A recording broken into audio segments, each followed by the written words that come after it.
YouTubers, Pastor Bob.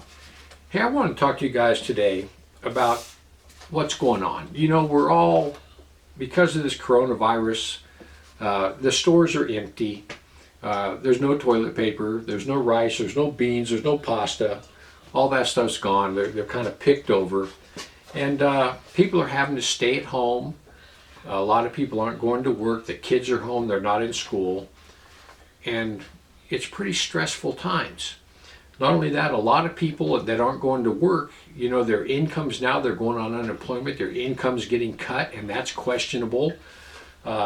People are getting scared, and for good reason. But listen, this is what I wanted to talk to you about. Out of everything that's going on, can any good come out of this? Can any good come out of this? And the answer is absolutely. I don't know if you guys remember 9/11, but when 9/11 happened, I was a pastor at, I think, North Valley Church at the time. And I remember right after 9/11, the churches just filled up. I mean, they filled up. And then 9/11 kind of faded, and everybody went, okay, we got through that, and then they quit going to church. So listen, in fearful times, when things are going on and everybody's unsure, and you know their comfortable little lives get agitated just a little bit, that's when the gospel thrives. The gospel thrives under persecution and under difficult times. This is what it says in Colossians 4, 5, and 6. It says, walk in wisdom toward them that are without, redeeming the time. Let your speech always be full of grace, seasoned with salt, that you may know how you ought to answer every man. People, listen. I don't know about you, but I went to the store 2 weeks ago. I got to go today if my wife will let me out of the house. But the line from the store I was at went clear down the front to that wall, clear down that wall to the meat department, clear across there, almost around to where you walked in the store again. The line was all the way around the store. And I timed it. It took me 45 minutes to go through that line to get up to the checker. Well, that whole time you're in line, you're talking to people. I mean, you keep your distance, but you're still talking to people. And you need to tell people, when people are talking about how this is crazy, you need to just, stuff needs to come out of your mouth with, well, you know what? God is in control. You don't have to worry about this. God's in control. He'll take care of you. And start talking to people about God. This is the greatest witness opportunity we've had since 9/11, and you need to take advantage of it. You know, right now if I was to get out a lighter and light it, right, it would just be a little flame. But if I was to turn the lights off and then light that lighter, it would be 20 times brighter. People, that's the way it is in the world. As the world gets darker, and it's getting dark, as the world gets darker, that's when our lights should shine more and more and more. We should be glowing in all this. People are looking for answers. We have the answers.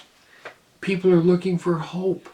We can point them to the one who is the greatest hope they will ever have. People, listen. You need to pray right now that God would give you a boldness in witnessing that you have never had before, because now is the time. You know that when Jesus told his disciples, he said, pray the Lord of the harvest that he will send forth workers unto the harvest. People, the workers are every born-again believer on the earth. And I pray, almost every night I pray, Father, I pray for every born-again believer on the earth that you would give them a boldness to witness now like you never have before. People, pray that prayer for yourself. And here's another prayer that you need to pray. You know what? You know what really crushes me?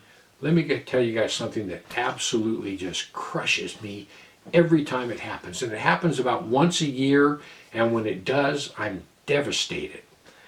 I can't stand it when I miss a witnessing opportunity. Like I'll talk to somebody and I'll be in a hurry and I'll be doing something else. My mind won't be on them. It'll be on what I'm doing. They're an annoyance, right? Whether at a gas station, in the store, any place. And I walk away from that situation and I go, oh, God, that was a perfect opportunity for me to talk to that person. And I missed it. And a lot of times you miss those opportunities, you never get them again. This is something else you need to pray about.